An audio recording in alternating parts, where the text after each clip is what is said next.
menimbang PLTS dan PLTN di Indonesia.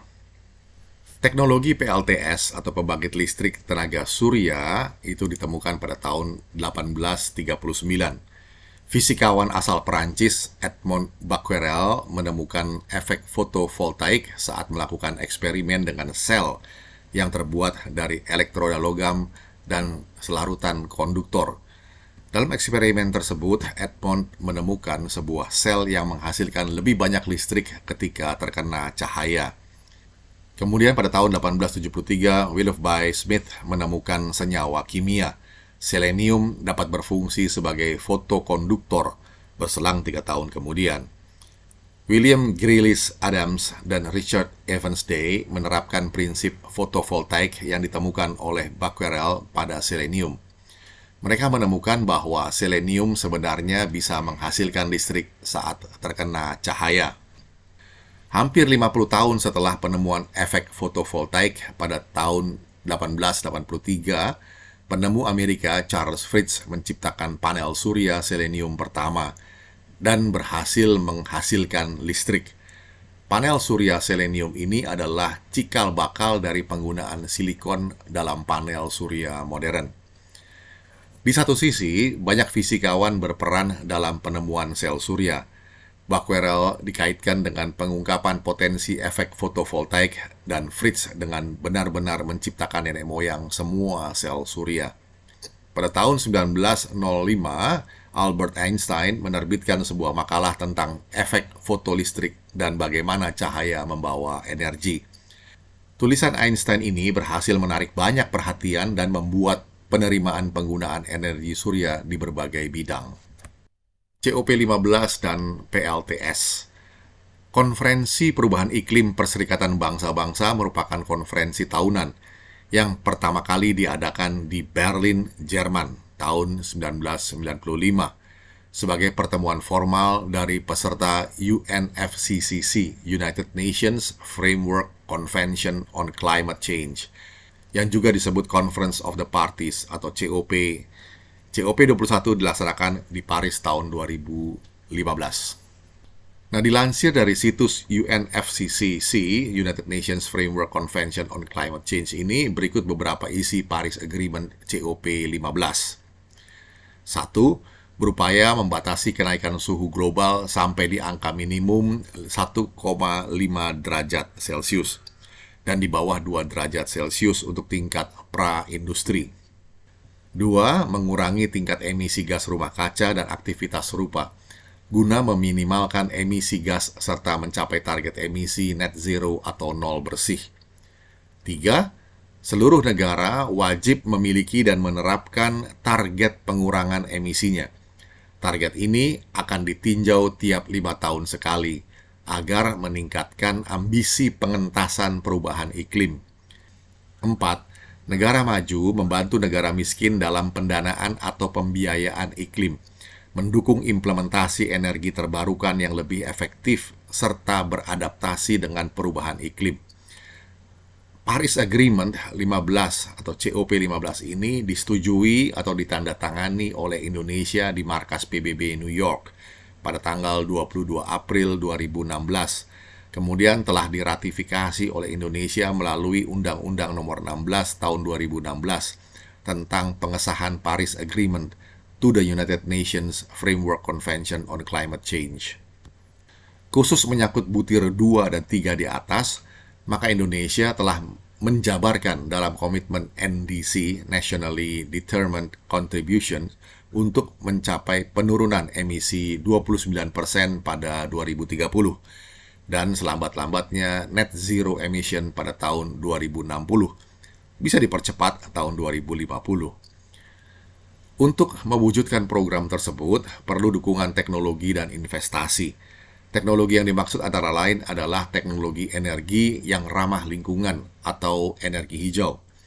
Energi hijau ini berasal dari energi baru dan terbarukan atau EBT. Terkait dengan upaya pengurangan emisi karbon ini antara lain melalui pembangunan energi baru dan terbarukan. Maka Menteri ESDM seusai KTT G20 November 2022 mengatakan bahwa pembangkit listrik tambahan setelah 2030 hanya akan dari energi baru atau terbarukan, dan tahun 2035 akan didominasi variabel EBT. Sedangkan PLTN atau pembangkit listrik tenaga nuklir akan masuk ke sistem pada awal 2040. Saat sekarang, salah satu energi terbarukan yang mendapat prioritas pemerintah adalah PLTS. PLTS adalah pembangkit listrik yang mengubah energi surya menjadi energi listrik.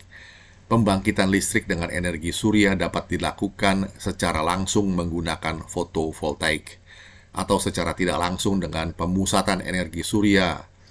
Fotovoltaik mengubah secara langsung energi surya menjadi energi listrik menggunakan efek fotolistrik.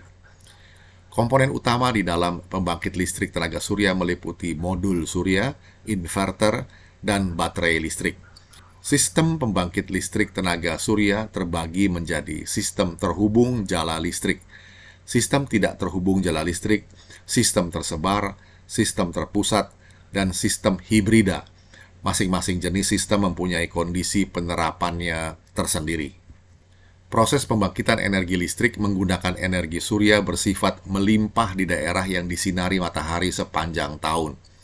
Selain itu, PLTS juga tidak memerlukan bahan bakar. Di daerah pedesaan, bahan bakar umumnya dijual dengan harga yang mahal karena sulit untuk diperoleh dalam jumlah banyak. Keunggulan teknologi fotovoltaik untuk pembangkitan listrik adalah tidak memerlukan proses penyaluran energi, dan energi listrik yang dihasilkan dapat digunakan langsung di tempat transformasi energi. PLTS tak terhubung jaringan disebut juga sebagai PLTS berdiri sendiri. Pengelolaannya dilakukan secara bersama oleh para pemakai energi listrik hasil transformasi energi dari energi surya.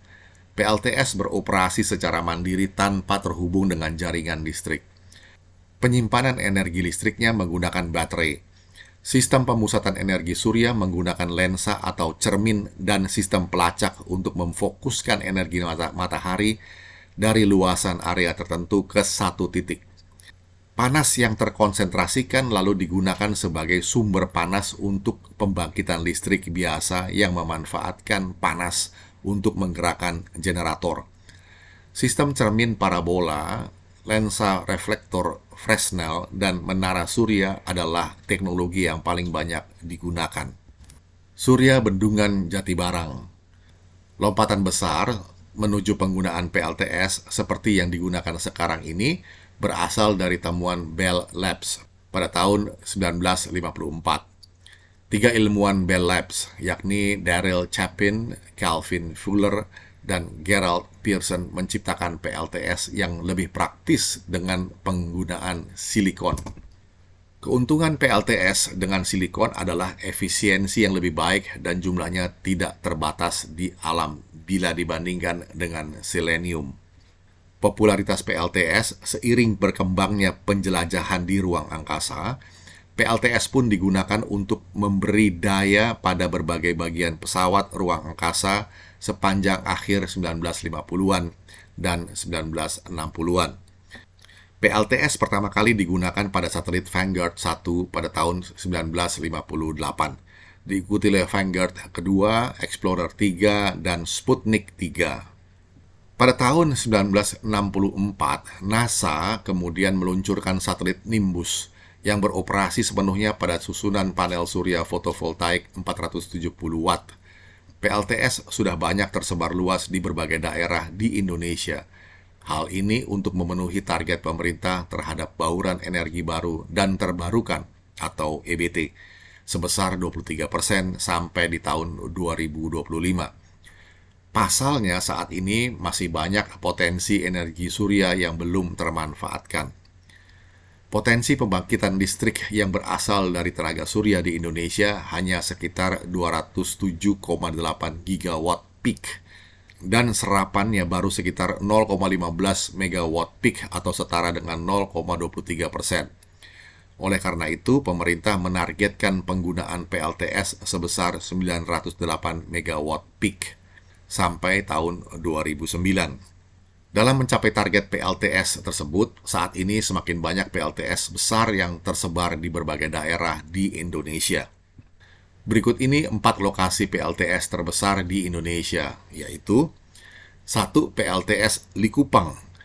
PLTS terbesar di Indonesia yang pertama dengan 64.620 panel surya yang tersusun di Desa Wineru, Kecamatan Likupang Timur, Kabupaten Minahasa Utara, Provinsi Sulawesi Utara. Panel surya yang terbentang di ladang seluas 29 hektar. PLTS Likupang digunakan secara masif sebagai sumber energi listrik terbaru sejak 5 September 2019. Rata-rata panel listrik ini mampu menyalurkan listrik sebesar 15 megawatt setiap harinya.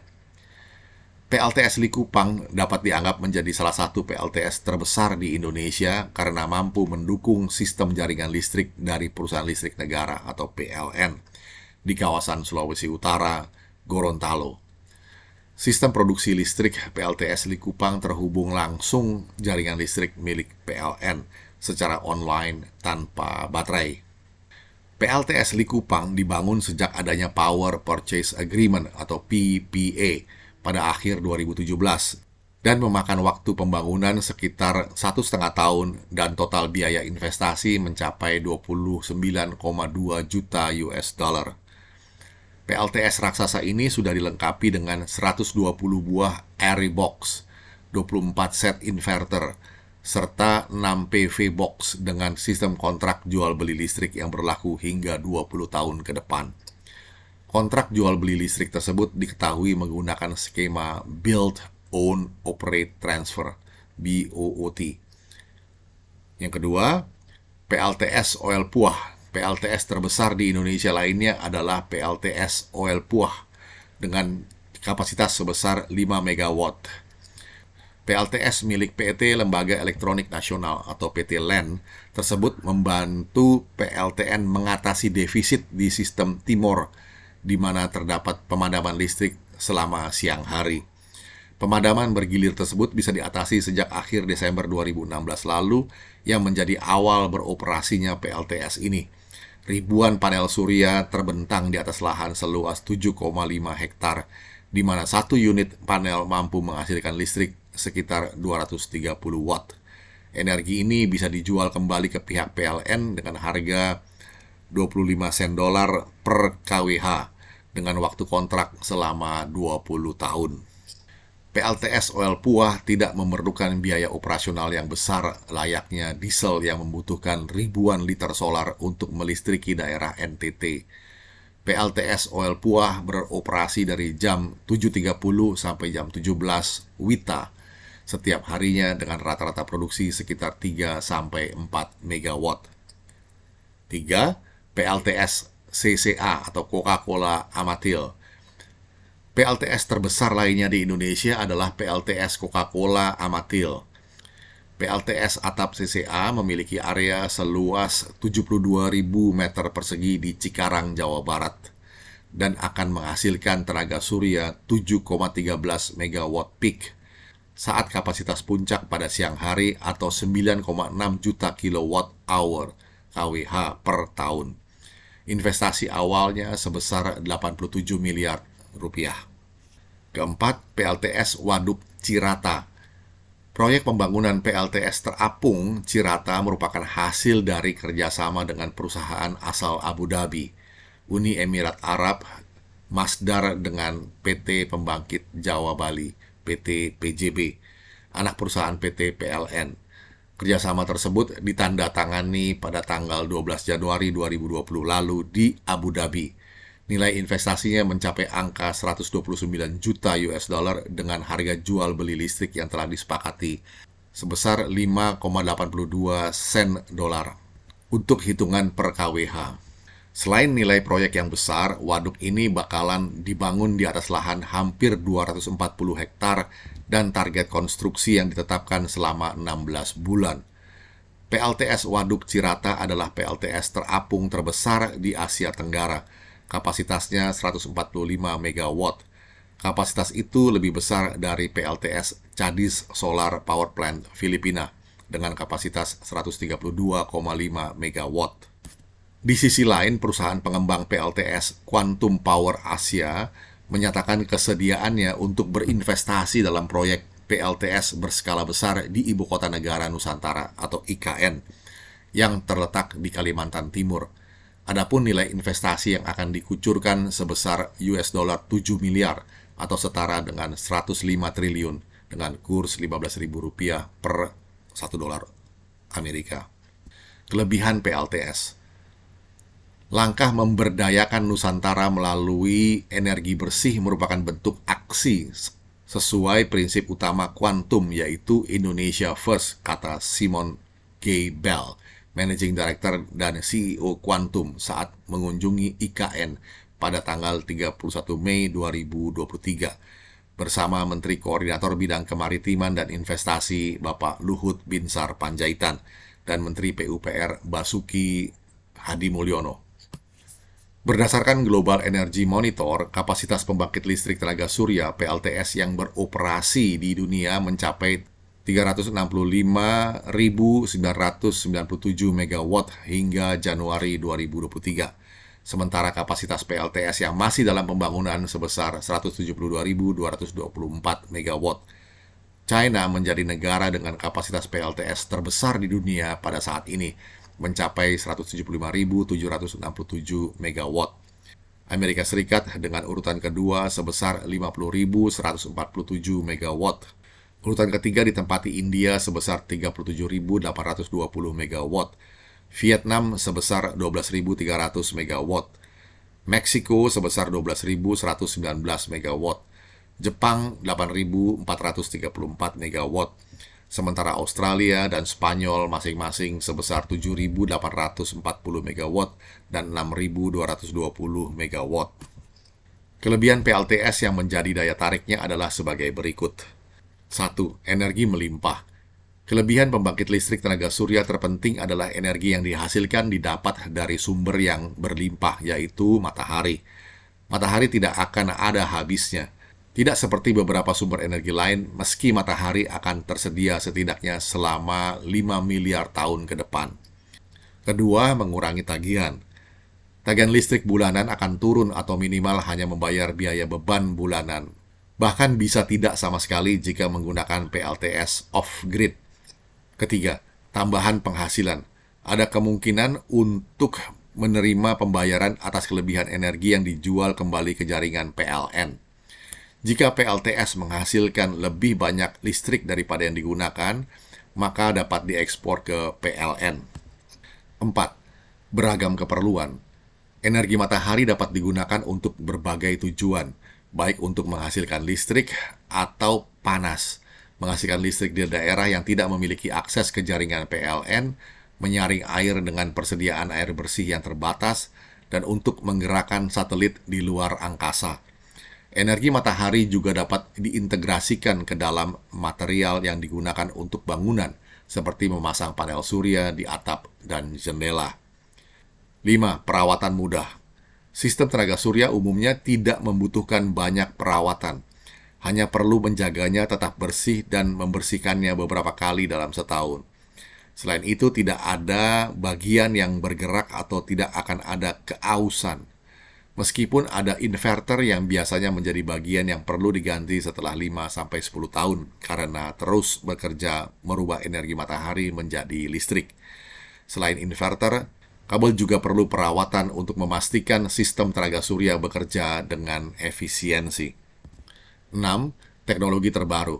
Teknologi dalam industri tenaga surya terus berkembang dan peningkatannya akan semakin intensif di masa depan.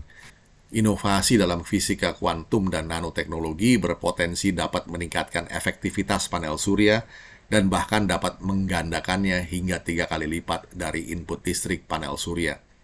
Sekarang mengenai kekurangan dari PLTS. Sebelum memutuskan memasang panel surya di rumah, ketahuilah beberapa kekurangan PLTS berikut ini. 1. Biaya awal yang tinggi. Biaya awal untuk membeli komponen tenaga surya yang masih cukup mahal, termasuk untuk membeli panel surya, rak, SCC, inverter, baterai, dan kabel. 2. Ketergantungan cuaca. Meskipun energi matahari masih dapat diperoleh saat mendung dan hujan, namun efisiensinya mengalami penurunan. Kelemahan PLTS saat cuaca mendung akan menghasilkan energi lebih sedikit dibandingkan cuaca yang cerah. Apabila beberapa hari mendung dan hujan, maka cadangan listrik bisa jadi tidak akan mencukupi untuk pasokan semua perangkat elektronik di rumah. 3. Baterainya mahal. Energi matahari dapat langsung digunakan atau disimpan ke baterai. Bank baterai dipakai pada PLTS sistem off-grid dan hybrid, di mana pengisian baterai dapat dilakukan dari pagi hingga sore hari. Dengan begitu, energi yang disimpan dapat digunakan pada saat malam hari. Cara ini merupakan pilihan yang tepat agar dapat menggunakan energi matahari sepanjang hari. Hanya biaya yang harus dikeluarkan cukup mahal untuk mendapatkan baterai dalam jumlah yang banyak. 4. Butuh ruangan. Semakin banyak listrik yang ingin dihasilkan, semakin banyak panel surya yang diperlukan, karena sinar matahari harus dikumpulkan sebanyak mungkin. Akibatnya, butuh banyak ruang atau lahan atau atap yang besar untuk memuat sejumlah panel surya. 5. Limbah dan polusi.